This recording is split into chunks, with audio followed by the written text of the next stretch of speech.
ഇന്നാണ് നമ്മുടെ NSSൻ്റെ ക്യാമ്പ് തുടങ്ങുന്നത്. പക്ഷേ ഇന്നെന്ന് പറഞ്ഞാൽ തന്നെ കുറച്ച് ദിവസമായി. കാരണം എഡിറ്റ് ചെയ്യാനുള്ള മടി കൊണ്ട് ഞാൻ ഇതുവരെ എഡിറ്റ് ചെയ്യാനാണ്. അങ്ങനെ നമ്മൾ രാവിലെ തന്നെ NSSൻ്റെ ക്യാമ്പിനെത്തി. എത്തിയപ്പോൾ തന്നെ കുറച്ച് താമസിച്ചുകൊണ്ട് ആ ടൈമിൽ തന്നെ നമുക്ക് ഇനാഗ്രേഷൻ തുടങ്ങണമായിരുന്നു. അങ്ങനെ ചിറ്റയം സാറൊക്കെ വന്ന് നമ്മൾ ഇനാഗ്രേഷനൊക്കെ ചെയ്തു. അതിനിടയ്ക്ക് കുഞ്ഞു ട്രോഫിയൊക്കെ കിട്ടി. അതൊക്കെ കഴിഞ്ഞ് നമ്മൾ പിന്നെ രജിസ്ട്രേഷനും കാര്യങ്ങളായിട്ട് കുറച്ച് തിരക്കിലായിരുന്നു. ഇന്നങ്ങനെ വലിയ പരിപാടികളൊന്നുമില്ല.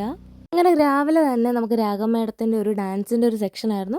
ജസ്റ്റ് ഒരു ഐസ് ബ്രേക്കിംഗ് പോലായിരുന്നു പരിപാടിയൊക്കെ. അങ്ങനെ അതൊക്കെ നല്ല മനോഹരമായിട്ട് തന്നെ നടന്നു. പിന്നെ നമ്മൾ 7 ദിവസം നിൽക്കേണ്ട റൂമെല്ലാം പോയി കണ്ടു. ഇന്നത്തെ ചോറ് നമ്മൾ വീട്ടിൽ നിന്ന് തന്നെ കൊണ്ടുവന്നായിരുന്നു. പിന്നെ നമ്മൾ പോയി നമ്മുടെ നാളെ ഉള്ള നമ്മുടെ പ്രോഗ്രാമിൻ്റെ ലിസ്റ്റും കാര്യങ്ങളൊക്കെ എഴുതി. നമ്മൾ 1ാമത്തെ ഗ്രൂപ്പായിരുന്നു. പിന്നെ വൈകിട്ട് കഴിക്കാനുള്ളതെല്ലാം നമ്മൾ വെളിയിൽ നിന്ന് മേടിച്ചാണ്. അന്ന് മെസ്സൊന്നും റെഡി ആയില്ല. പിന്നെ കുറച്ച് നേരം അങ്ങനെ ഇരുന്നു. പിന്നെ അസംബ്ലിയൊക്കെ കൂടി നമ്മൾ ഫ്ലാഗൊക്കെ ഹോസ്റ്റ് ചെയ്തു. അത് കഴിഞ്ഞ് ചെറിയൊരു വിളംബരജാഥയൊക്കെ ഉണ്ടായിരുന്നു. അതൊക്കെ കഴിഞ്ഞ് വന്ന് ഇന്ന് അധികം പരിപാടിയൊന്നുമില്ല.